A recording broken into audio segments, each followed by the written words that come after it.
Police सिपाही भर्ती के लिए पेपर दिया था और वो लीक भी हो गया और उसे कैंसिल भी कर दिया गया। लेकिन इसके बावजूद आप इसको लेकर सरकार से कुछ नहीं कह सकते, क्योंकि हरियाणा सरकार ने इस मामले को लेकर एक बहुत बड़ा ऐलान किया।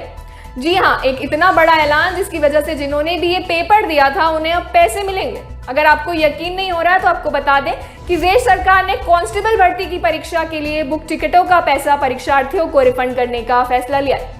रोडवेज विभाग मंगलवार तक पैसा रिफंड करने की प्रक्रिया शुरू कर देगी। ये जानकारी रविवार को नारनौल डिपो के जीएम नवीन शर्मा ने दी। जीएम ने सोमवार को बस स्टैंड पर एक आरओ का उद्घाटन किया है। इस मौके पर उन्होंने कहा कि 8 अगस्त की परीक्षा के लिए जिले से लगभग 13 बसें हिसार के लिए बुक की गई थी। हरियाणा कर्मचारी चयन आयोग ने पेपर लीक होने की वजह से परीक्षा को रद्द कर दिया था। उन्होंने बताया कि परीक्षार्थियों को चिंता करने की आवश्यकता नहीं है। रोडवेज विभाग 1-2 दिन में उनके टिकट का पैसा रिफंड कर देगी। परीक्षार्थियों को अपने साथ टिकट अवश्य ले जाना होगा।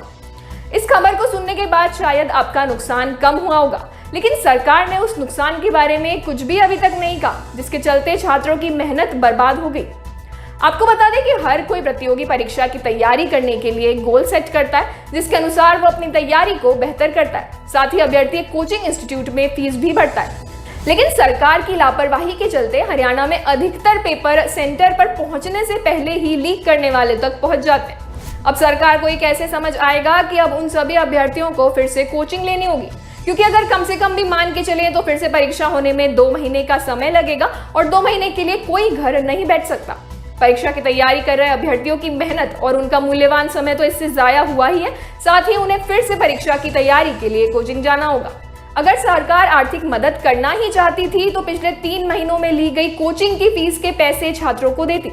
हालांकि सरकार के अनुसार सिर्फ इतना ही नुकसान हुआ है कि उनके टिकट के पैसे लगे, और ये उस टिकट की बात हो रही है जिसके बारे में अगर प्रैक्टिकली सोचा जाए तो आधे से ज्यादा अभ्यर्थियों के पास तो वो टिकट होगा भी नहीं। हालांकि साथ ही हरियाणा पुलिस पेपर लीक से जुड़ी एक और खबर भी सामने आ रही है। हरियाणा के विपक्षी नेताओं खासकर रणदीप सिंह सुरजेवाला, अभय सिंह चौटाला, भूपेंद्र सिंह हुड्डा, कुमारी सैलजा और दीपेंद्र हुड्डा ने अलग अलग बयानों में पेपर लीक माफिया के राज्य में पूरी तरह से सक्रिय होने का आरोप लगाया।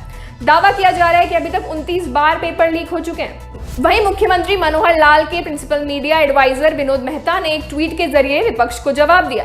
उन्होंने कहा कि भले ही पेपर कितनी बार भी लीक हो जाए, लेकिन किसी भी माफिया को पनपने और अपने मंसूबों में कामयाब नहीं होने दिया जाएगा। पुलिस इसकी तहकीकात कर रही है, जिससे वास्तविक अपराधियों की जड़ तक पहुंचा जाएगा। खैर, प्रदेश की जनता को यही उम्मीद है कि जल्द से जल्द पेपर लीक बंद किए जाएं, जिससे कि वे भर्ती में उत्तीर्ण हो सके जो इसके लिए काबिल है। अगर इस पेशकश द्वारा आपकी या किसी और की सहायता होती है तो इसे लाइक और शेयर करें। साथ ही हमारे चैनल को सब्सक्राइब जरूर करें। धन्यवाद।